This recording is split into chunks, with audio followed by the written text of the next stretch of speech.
Right, so yesterday I put out a video titled, "Is this Benjamin Netanyahu's most insane speech to date?"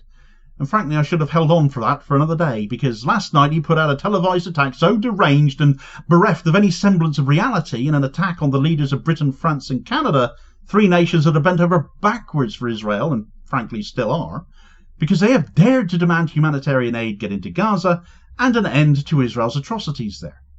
Netanyahu won't countenance any comments along the lines of Israel ceasing its genocide in Gaza. By Netanyahu's own words, the ethnic cleansing of Gaza, according to the Trump plan, must be the condition upon which the genocide ends. But to hammer his point home, he has now labelled Mark Carney, Emmanuel, Macron and Keir Starmer as Hamas supporters, basically, given what they've asked. He is incredulous that sanctions have been threatened against Israel and has compared the phrase "Free Palestine" to being equivalent to a Hitler-style salute, having once more referred to Hamas as neo-Nazis. Netanyahu's speech is so unhinged, he doesn't even realise that everything he accused others of in his insanity can be pointed to and evidenced as having been done by Israeli forces. And people are freely pointing this out, so it's backfired hilariously on him. And it couldn't happen to a more deserving person. For these neo-Nazis, Free Palestine is just today's version of Heil Hitler. They don't want a Palestinian state. They want to destroy the Jewish state. They want to annihilate the Jewish people who've been in the land of Israel for 3,500 years.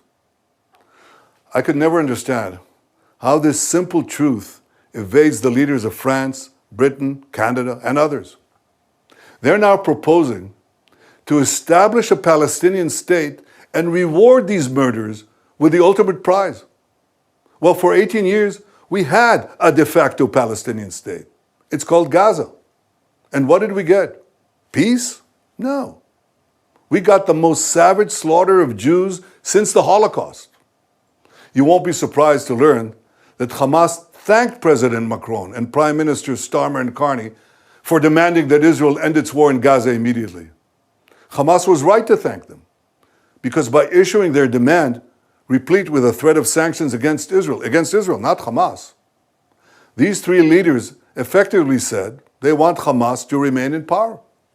They want Israel to stand down and accept that Hamas's army of mass murderers will survive, rebuild, and repeat the October 7th massacre again and again and again, because that's what Hamas has vowed to do. I say to President Macron, Prime Minister Carney, and Prime Minister Starmer, when mass murderers, rapists, baby killers, and kidnappers thank you, you're on the wrong side of justice.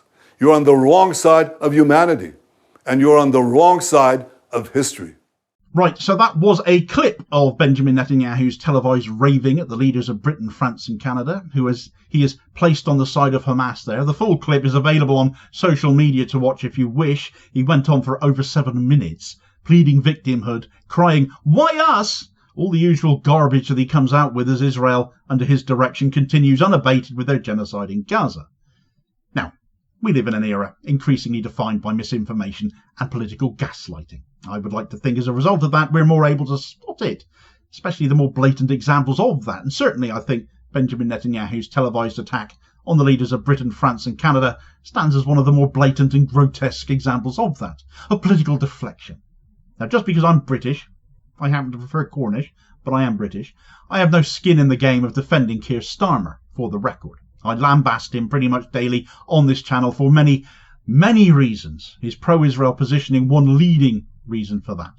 But equally, that goes to show how ridiculous Netanyahu's position is, and why I have no fear of being seen as pro-Starmer for calling out Netanyahu here, because the pair of them disgust me in truth. But in his interview, in that clip you just watched, Netanyahu lambasted these Western leaders, implying that their criticisms of Israel's military campaign in Gaza were tantamount to support for Hamas. Being anti-genocide is now to be pro-Hamas, and I say that fully aware of Starmer still to this day refusing to use that word, so he's not even that, really. Far from reinforcing his narrative, Netanyahu's tirade has shone the light back on the scale of atrocities committed by Israel in Gaza, the growing consensus amongst most other international leaders for accountability, and the dangerous genocidal rhetoric emanating not just from Israel's far right, but also from international allies. Netanyahu's ludicrous comparison set the tone for his latest piece of propaganda. In that interview, he likened the phrase "Free Palestine" to a Nazi salute, branding it equivalent to saying "Heil Hitler." He repeatedly compared Hamas to neo-Nazis, suggesting that anyone opposing Israel's military actions was siding with genocidal terrorists.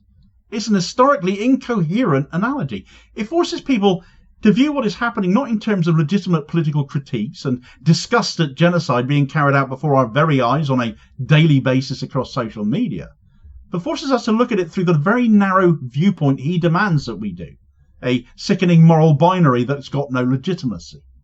Israel has occupied Gaza since 1967. Netanyahu can make it all about Hamas as much as he likes, but they didn't exist until 1987.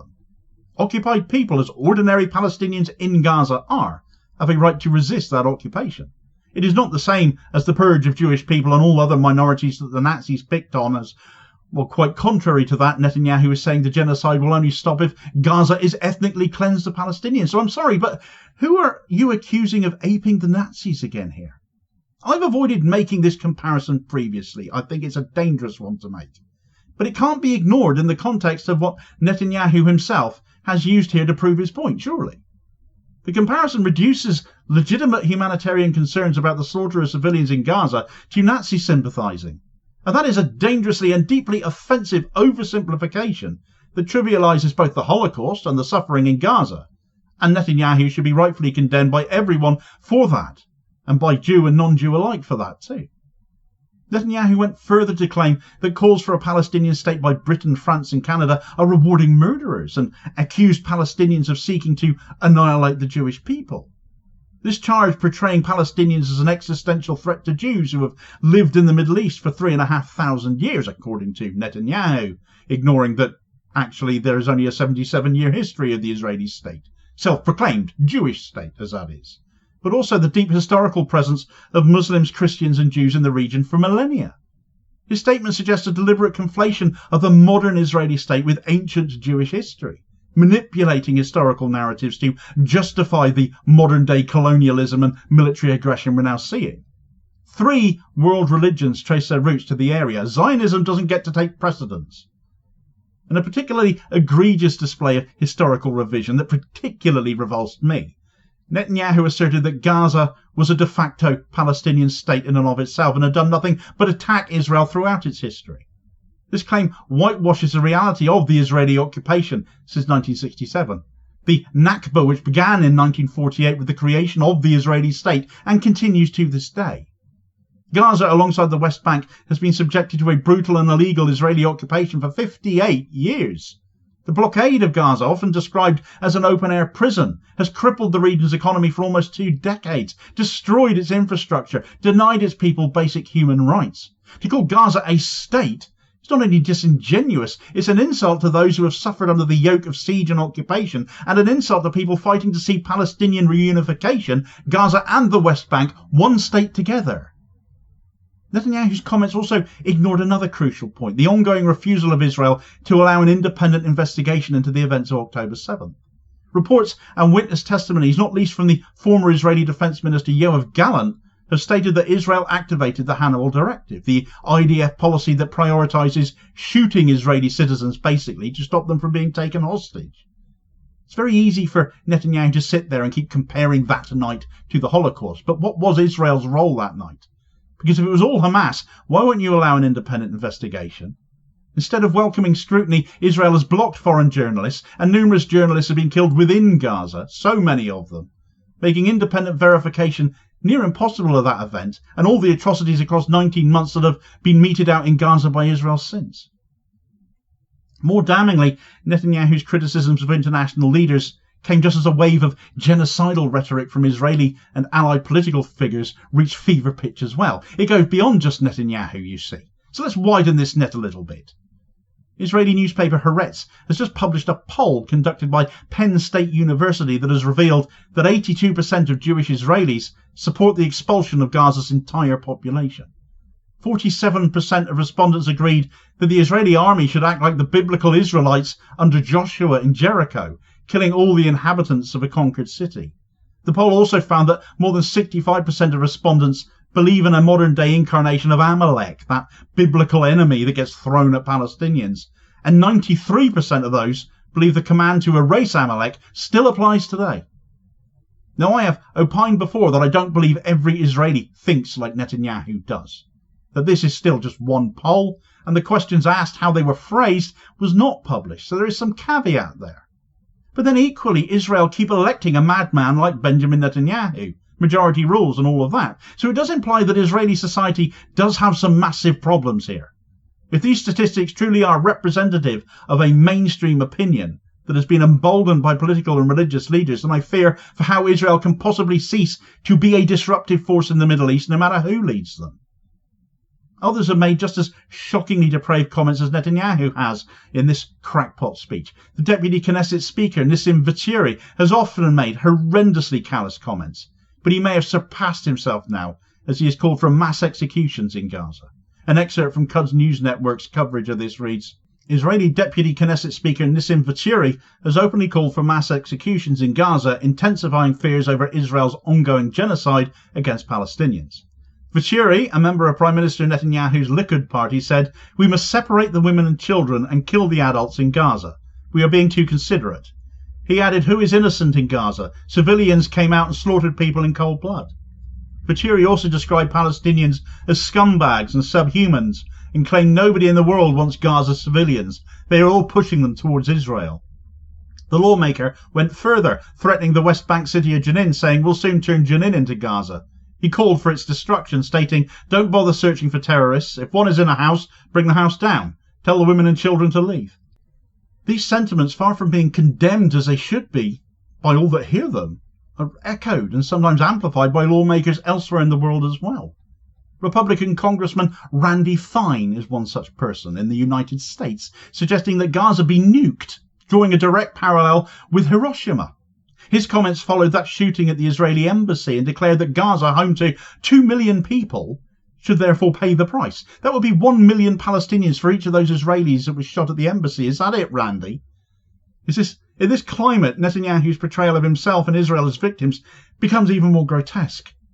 France, the UK and Canada have not called for Hamas to remain in power at all. Rather, they have expressed concerns about Israel's tactics in Gaza, which have resulted in the deaths of over 54,000 Palestinians, according to the recent official estimates. To frame such calls for a ceasefire as tantamount to supporting terrorism is not only disingenuous, it is downright dangerous. It paints targets on people's backs by doing that. And if the US incident is not a false flag, as many conspiracy theories are currently surmising, not completely beyond the realms of possibility either, Israel have done it before, then rhetoric like Netanyahu's and Vaturi's is more likely to be at fault.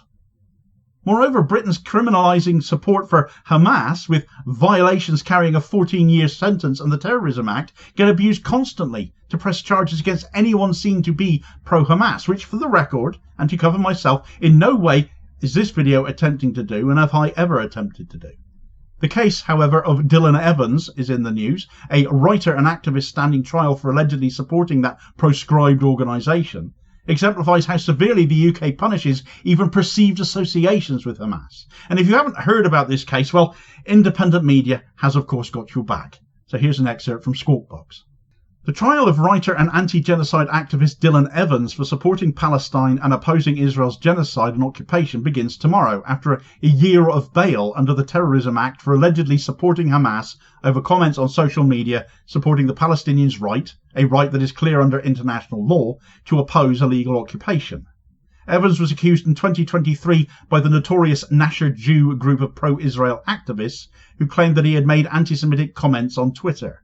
The Nasher Jew group has been described as extreme pro-Israel hawks, using accusations of anti-Semitism out of a single-minded concern to protect a hardline stance on Palestine.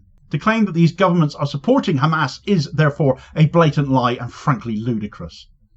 France has also forcefully responded to these accusations. Israeli Minister Gideon Saar's suggestion that Britain, France and Canada are inciting hatred against Israel drew a sharp response. France dismissed these claims outright, pointing to the real source of incitement, the Israeli government's own policies and the unrestrained hate speech of its officials. In reality, Netanyahu's public relations campaign is falling apart under the weight of its own contradictions. The more he speaks, the more apparent it becomes that his narrative is not about peace or security or Jewish survival. It is about domination, expansion and ethnic cleansing. His language and that of his allies lays bare a vision of greater Israel, devoid of Palestinians. enforced through military might and justified by religious mythology. The international community must match words with deeds now, because he isn't listening and never will until made to. Netanyahu's attacks on world leaders are not merely political spats, they are part of his broader strategy to delegitimize any opposition to his genocidal campaign in Gaza. His rhetoric mirrors that of the worst historical oppressors, cloaked in the language of self-defense and national security. If there is any silver lining anywhere here, it is that Netanyahu's hyperbolic accusations have spotlighted the disinformation and moral bankruptcy at the heart of Israel's war narrative yet again. Most of the world is horrified by what is happening in Gaza already. Already, most of the world thinks he is a madman, and they're not going to be convinced otherwise by this. They have also highlighted the need for robust international mechanisms to hold war criminals like Netanyahu accountable, no matter how powerful or well-connected or protected they may be. It is no longer enough to merely call for a ceasefire. The international community must demand an end to the occupation, the lifting of the blockade on Gaza, and a credible pathway to Palestinian statehood now, and Israel has no right to any involvement in that at all. Netanyahu has made his intentions clear, precisely why Israel can play no part.